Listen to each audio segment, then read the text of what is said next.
Hey y'all, come on in. This video is a little bit different, so stay tuned. There's a lot that I left out, a lot that I couldn't bear to even discuss. If you think this video will bother you, please click away now. No hate, no nasty comments, because this is my story and how it made me.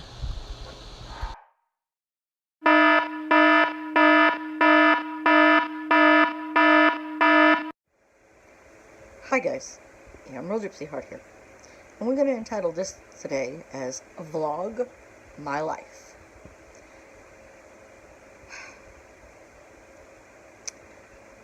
I was born somewhere in New Orleans, or so my birth certificate says, in September of 1971, and I'm unsure how long, or even if my biological parent held me or anything, and my date of adoption was December the 14th of 1971. Why 3 months after my birth? Because my adopted mother had her second or third mental breakdown.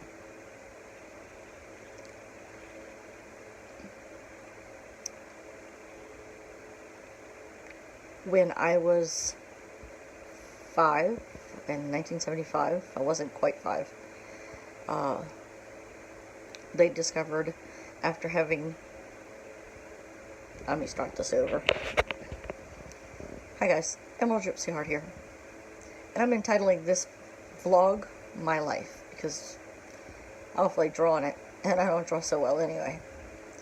I was born in September of 1971. My birth certificate says I was born in New Orleans. That's not necessarily true. It just means that my adoption was finalized in 1971 in New Orleans.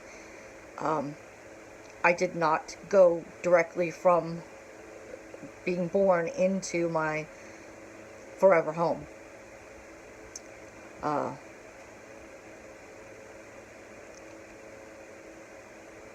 My mom, my adopted mother, had a nervous breakdown, so I was not released into her and my adopted dad's care until December the 14th, 1971. In 1976, during a hernia operation, I had a double hernia operation, the anesthesiologist came out and told my mother something was wrong with my eyes. And my mom freaked out. She didn't believe him. You know, I was perfect and precious. But she did take me to an eye specialist, and that's when they learned that I had been born with open-angle glaucoma. I had several surgeries as a child to arrest the deterioration, and they were told, my parents were told, that I would be lucky if I had my sight by the time I matured to adulthood. My childhood was not easy. You know, I mentioned my mother had a nervous breakdown. That was her second one that I have ever been told about. Shortly after bringing me home, she dropped me in the middle of a break. Maybe that's what's wrong with me. I was dropped on my head. I don't know. Anyway.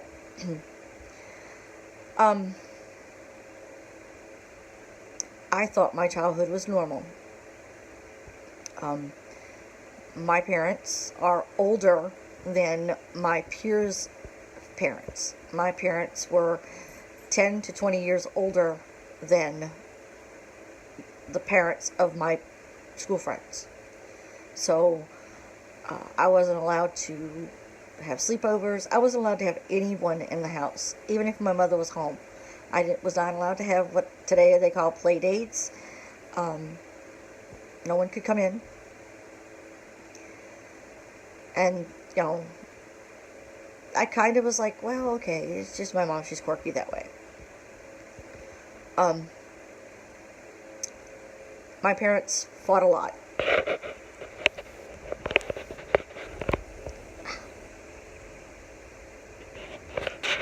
And,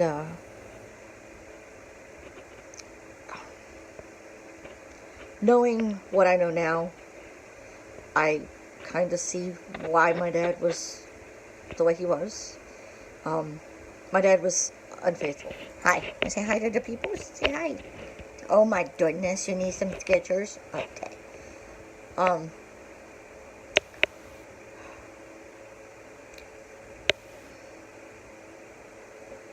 My dad was unfaithful. That's neither here nor there. That has nothing to do with the way I was treated. They finally split ways after 26 years of marriage in 1982. And I was already being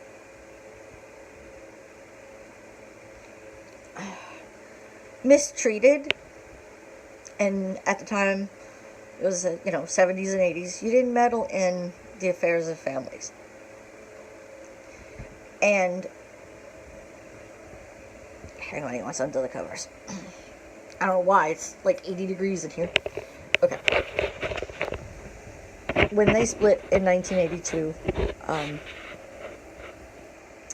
my mom took a job. My mom had not worked outside of the home while they were married, after I was gotten.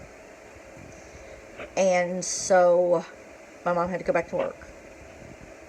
So I was pillar to post, cousins, aunts, friends of the family, etc.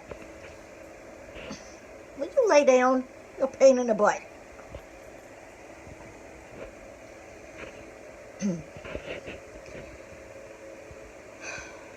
And my mom had been drinking, and I didn't know about it as a child. But the job that she took was in her uncle's establishment. And that's when the drinking amped up. It's also about the time that the abuse changed. I believe in spare the rod, spoil the child, but don't beat your child with implements. If you've seen Mommy Dearest, that's enough said. By the time I was in my early teens, it was physical, mental, and emotionally abusive household. I also, at the age of 14 or 15, began drinking.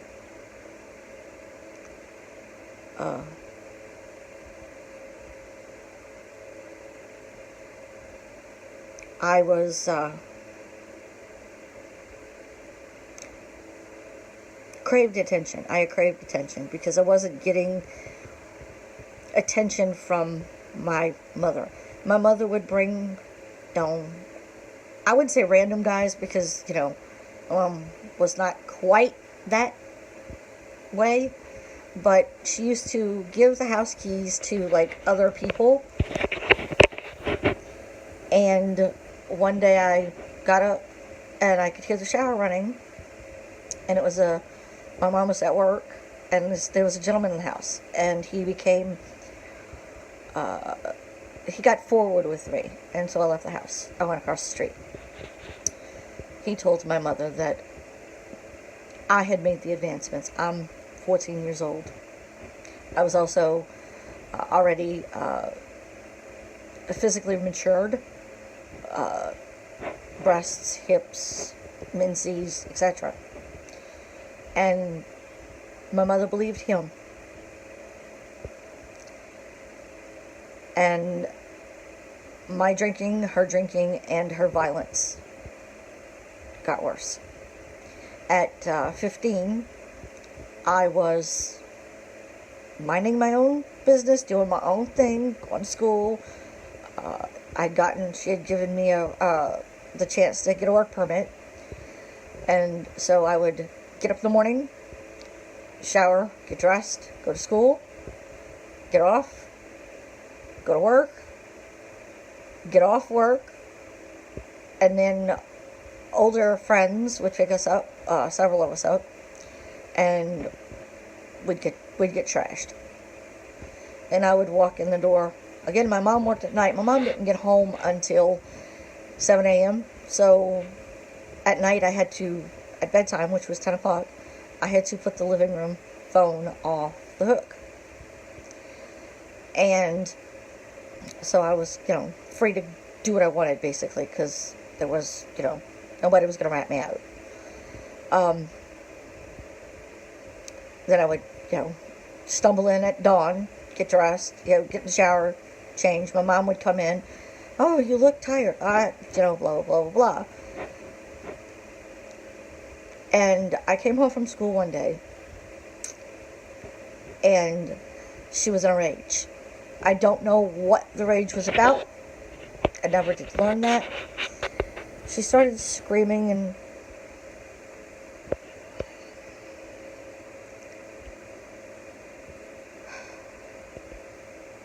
she made a spectacle when this would happen. And this particular time, she started grabbing, clothes that my dad had bought me, which, regular school clothes, nothing out of the ordinary. Anything that she had bought, she left in my room. And she's screaming and cursing me at the top of her lungs, throwing my things in the yard. The neighbor across the street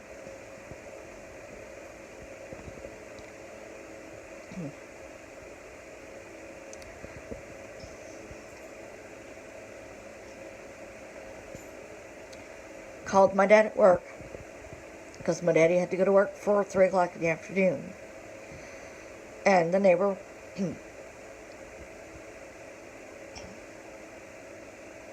called my dad at work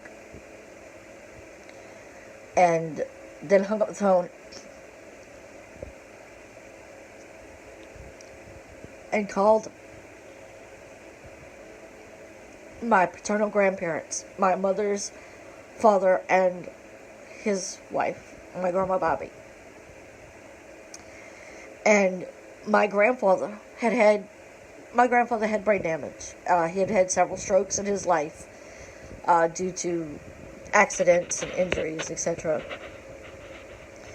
My dad, to get from my dad's work to the house I grew up in, was a 20-minute car ride, and my dad did it in 10.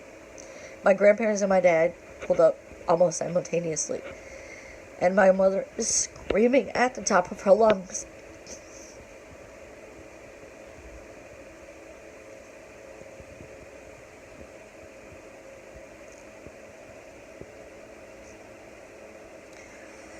That if either one of them took me, she was going to call the police and said that they had kidnapped me. All of the neighbors, I lived in a cul-de-sac, all of the neighbors were outside watching this.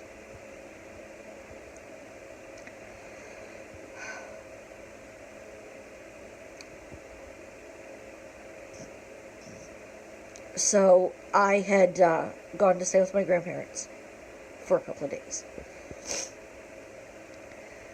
Then I got involved with someone that I knew from school's cousin, and basically moved in with him. And that, hindsight's 20/20. That lasted a while. Then he got abusive as well. And I cold-cocked him with a hot cast iron skillet with fry grease in it, and left. And some friends that have always come to my rescue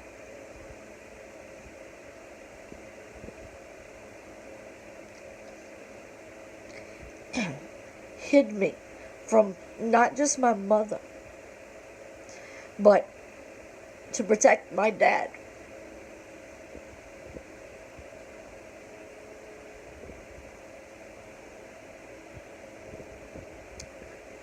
Nobody told him or his wife at the time, my stepmom Betty.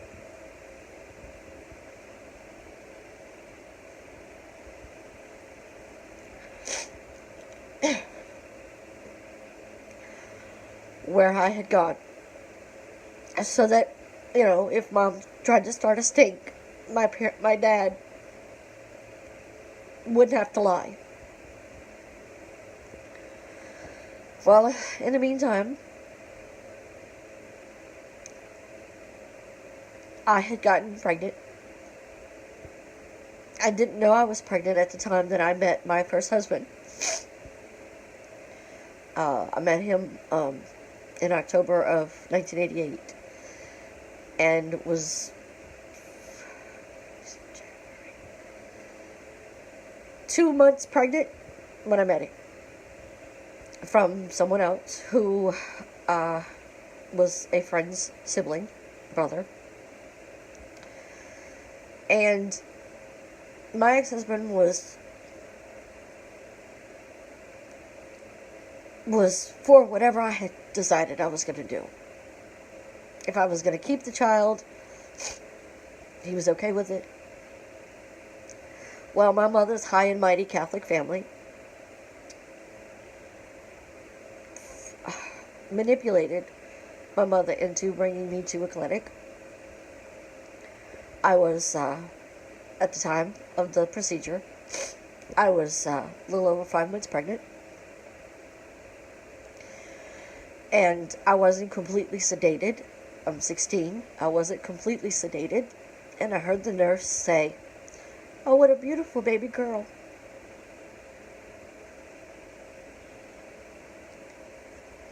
I came out of the procedure, and my mother turned to me and said, "I wish you would have changed your mind." And I told her, I said, it wasn't my mind that did this. And it's a little too late now.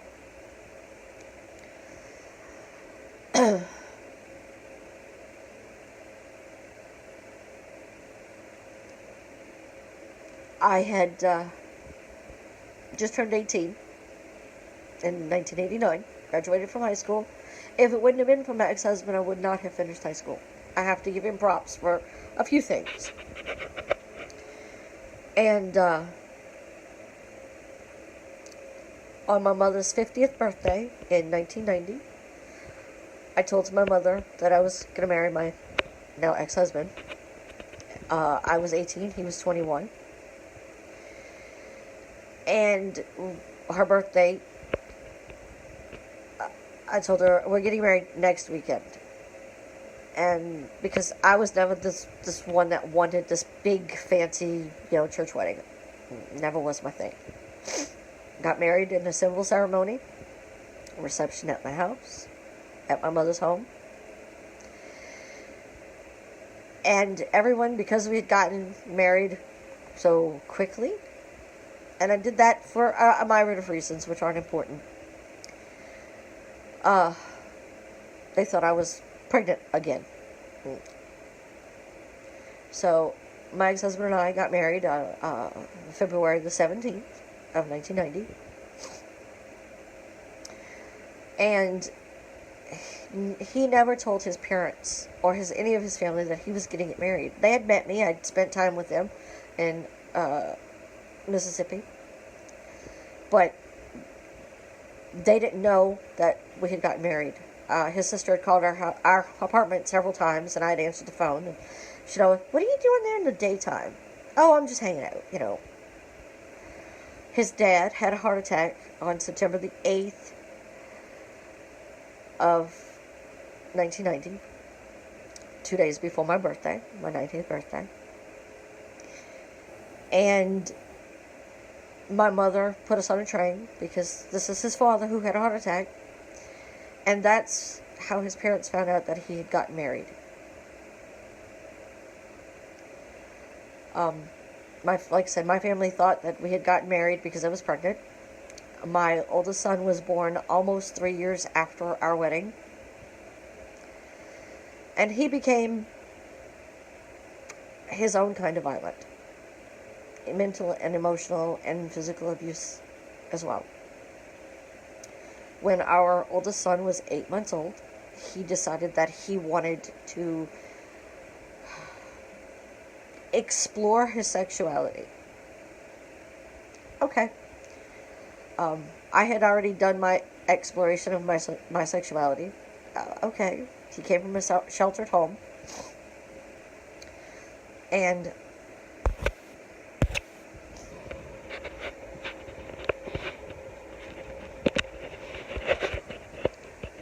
so I let him, go. Like I said, our son was 8 months old. The night that I met him, in 1988, I turned to my friend, and I turned to her, and I said, is he gay? I just turned 18, didn't know anything what gaydar was, or anything. I had decided I was leaving. This is what you want to do with your life. I'm okay with that, but I can't live like this. And he knew that I always wanted a second child, and he said, well, if you want another child, stay. Basically be his sheet covering up his choices. So our youngest child was born in 1996. He was I love I love my boys. I love them. You don't understand what love is until you give birth to a child. Just saying. And we had gone to his parents. There was an incident with my mother. She was trying to protect me and save me from him. So she kidnapped my then 3-year-old son and myself and locked us in her apartment with her. And we didn't have Joe and I, my ex-husband and I didn't have a phone. So I had called the neighbor down the way. Again, my mother had taken away the phones, everything. Someone knocked on the door, said they needed a job. I said that I knew the lady that lived upstairs, which was a lie. That I would go and see if she had jumper cables. The lady upstairs did not have a telephone, but the neighbors across the way did. And I asked them to please call this number. And I gave the number. And tell whoever answered the phone to come and save me. And where I was. And they also had called the police. And my mother wouldn't give my son to my ex-husband. So I went into the bedroom and pulled out the .38 special and stuck it to my temple. And told her that if she didn't give my son to his dad, I was going to blow my brains out. Unbeknownst to me, the gun was not loaded. I guess that's a good thing. The police saw what had happened and had asked me to step outside. My mother gave my son to his dad, and I walked from the door to the sidewalk. And I was arrested because I was fleeing the scene. My ex-husband happened to know one of the police officers, and they were going to take me to have me psychologically evaluated. And he knew the police officer. Please don't take her to, Charity Hospital. Take her right here, to the hospital in town. I stayed in the hospital for 3 days. And not 30 days later, my mother had another breakdown and had been hospitalized for 30 days. Same hospital. I was asked to please bring her some clothing and toiletries and things like that. And when I walked in to hand the things to the nurse, because I wasn't allowed to see her, she looked at me and she said, "You were right all along. You're not the one that's got mental issues like this that you needed to be here for. But your mother is severely mentally ill." And I was like, I know. And that's when, you know, I learned that I had to stand up for who I was. She had had several more breakdowns in the course of the marriage. And my ex-husband and I decided, you know, he wanted to do his thing. After my youngest son was born, I went from being what they thought was a nervous stomach to dark blood in my stool, unable to hold my colon or anything. And the doctor, I'd seen multiple doctors, and on a Wednesday they did a blood draw, and my blood count was very low. That Saturday, my dad called. I couldn't pick my head up off the pillow. My dad called, and a doctor had previously told my ex-husband that I wasn't physically ill, that it was psychological, and it was all in my head. Well, I ended up having to have a blood transfusion. I had had several tests. I was in the emergency room for 7.5 hours, and that's when testing for HIV and AIDS was in its infancy, and that's what they thought was wrong, that I had contracted this from his activity with men. And I was so sick that I was dying, and I did what I thought as a parent was the right thing. I left my 2 innocent children with the man who I thought would take care of them. The man that, you know, helped me bring them into this world. They went to their own private hells. And those aren't my stories to tell. I divorced before I filed for divorce, we decided, okay, I'm going to sleep in my oldest son's room. He had bunk beds. And we'll just live our lives this way. Because I didn't want to upset my children. My baby wasn't quite 2 years old yet. And I had begun seeing my current husband, while my ex-husband saw his friends. And one night, my now husband and I were on the couch. It was the 3 of us. It was, you know, and I was laying across both of them. And I got up, and I don't remember what transpired. All I know is that my ex-husband kicked me. And my current husband, of almost 20 years now, said that to go pack my things, he was getting me out of the situation. And I was dying. I was dying. And in early 1990, my husband, his uncle was dying of cancer, and I was riding a 4-wheeler. We still don't know what was wrong with me, why I was hemorrhaging dead blood. Bright red means it's healthy blood. Dark maroon red is dead blood. And in the process, I was riding 4-wheeler with my husband's cousin, and I had an accident. And that's how I discovered what was killing me. What was already leaking, I hemorrhaged. I imploded my intestines on a 4-wheeler. I was doing about 40. Yes, the blind woman, my sight was much better. Much better. When I was younger. I was doing about 45 miles an hour, and I went to turn the bike, and instead of going up the rise and then down the rise, I went straight into the rise. And the handlebars hit me in the belly.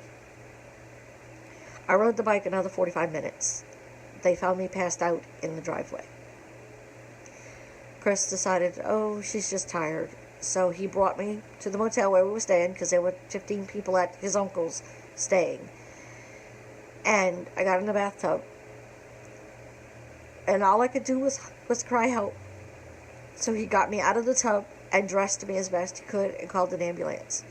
We were literally, I could see the emergency room ambulance entrance from where we were staying. I was hallucinating. I was hemorrhaging internally.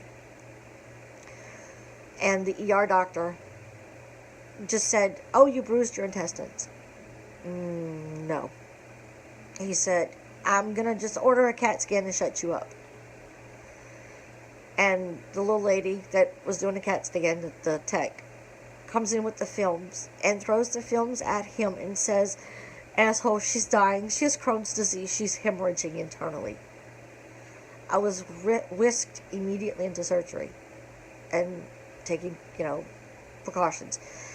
The surgeon left enough intestine that I wouldn't have to have a colostomy bag because I had a toddler. And so went home. I had already filed for divorce. He ignored the summons. I filed against him again. He ignored the summons. And finally I was like, "You're going to let me go." And I made him file. And then he kept dragging out the divorce, because he didn't want to let go of me.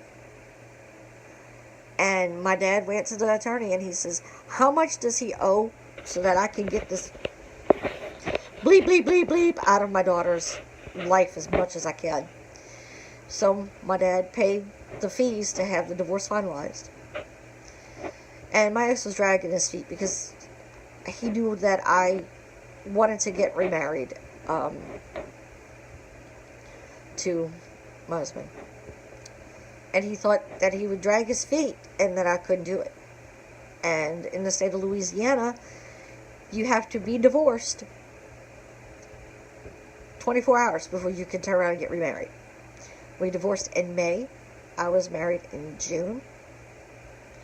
And he still pushed my buttons until my husband drove from Laurel, Mississippi to New Orleans and told him that if you continue to harass her, I will beat your ass. My ex-husband was a twig. My husband used to be a bodybuilder. You can't tell that now due to his own health problems, but yes. Divorce was finalized. I married my husband. And I was told that if I tried to take my children, that I would never see them again because my ex-husband's father had money and connections.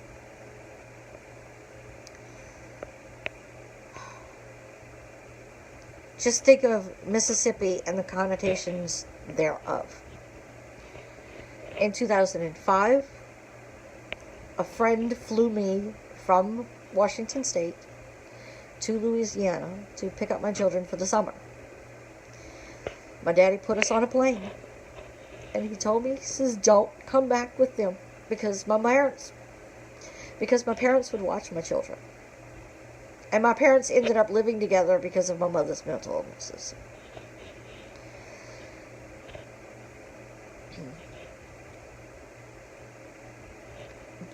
My youngest was 9. My oldest was 13. And they were supposed to get on a plane, which they weren't, never intentions to put them back on a plane to send them back to New Orleans, 2 days before Katrina hit landfall. And I told my ex-husband, I'm not putting my children on a plane because I don't know where they're going to end up. And so that's how I gained domiciliary custody of my boys. And like I said, the things that they witnessed is their story, not mine. We are tentatively, my ex and I are kind of friends because we have children together. And now we have grandchildren together.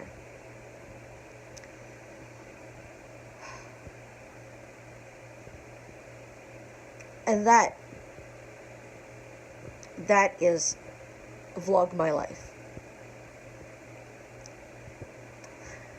This was a hard video to make, and I tried to stay linearly. I tried to stay in sequence as best I can. I left a lot of things out. A lot.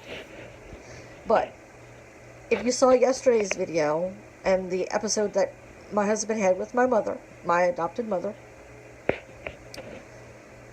now you may understand a little bit better. And as a teenager, I had made a promise to my mom that I wouldn't look for biological parents. I wouldn't. Because they didn't raise me. They weren't there when I was sick. They weren't there when I was in the hospital, etc. But now that we have the technology we do today, I've been dragging my feet for a very long time about having DNA testing done. And as angry as I was yesterday, and as emotionally unstable as it made me, I do think now that I really should go and seek out who I am. And maybe find some closure somewhere. So, I appreciate if you've made it this far into the video. And I'm hoping that the next videos will be less emotional. So, bye.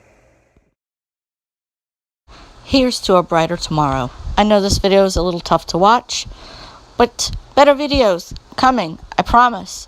So, subscribe if you haven't, ring the bell so you know, and we'll see you in our next video. Bye, guys.